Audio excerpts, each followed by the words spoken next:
Hey, welcome back to DRX Customs. I am back in the garage. I apologize for the delay. I've been lazy. What can I say?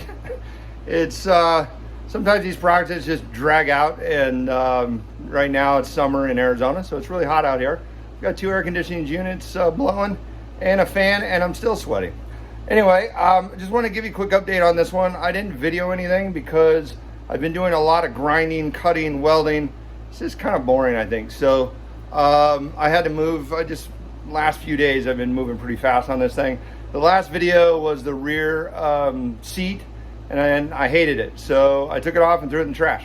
The subframe, I took that off and rebuilt it twice. So what happened is, sometimes you make a mistake, and the only way to do that is to fix it and rebuild things. So that sucked, but it took a lot of extra time, and we got to live and learn. Anyway, I'll quit kind of yammering on. I'm going to turn the camera around and show you what I did and where we're at, and then we'll get back to work. Okay, as she sits here, you can see the new tail. So fiberglass, just kind of a seat cowl. Got a little bit of curve in it. I've got to smooth all that out with some fiberglass Bondo, and it'll all get smoothed out. I still have to make the actual seat pan, which will basically just mirror this and then kind of follow up here. Slight curve in it, and I'm actually going to attempt to make the seat myself. I've covered seats, never made them, but I think I can do it. If I can't, I know a guy who will bail me out, but I'm gonna give it a go. Like I said, this part has been cut up and reassembled. If you remember, I pointed out that I had a kind of a weird shape in here. I actually thought I fixed it, welded it all up, changed my vantage point, and realized that I made the same mistake twice. So cut it out again, straightened the subframe, got it right the third time, and managed to fill in these welds and get them all smoothed out. I think that looks pretty good. So I'm actually kind of contemplating powder coating this now. I was going to paint it, but I think the rear subframe is going to get powder coated. I was able to smooth out all the welds, and I'm pretty happy with it.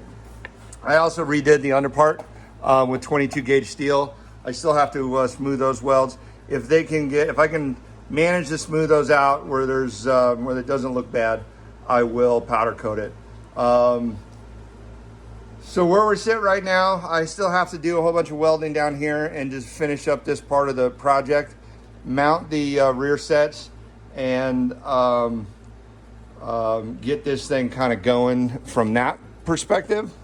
And then another project that I got done is I got the sprocket done. So basically I just welded two sprockets together, came out really good, spins freely. Chain is on there, it's lined up, and it's actually not offset as much as I thought it was going to be. So each part of the sprocket is actually on the spline, and that turned out really well. So that's in there and tight.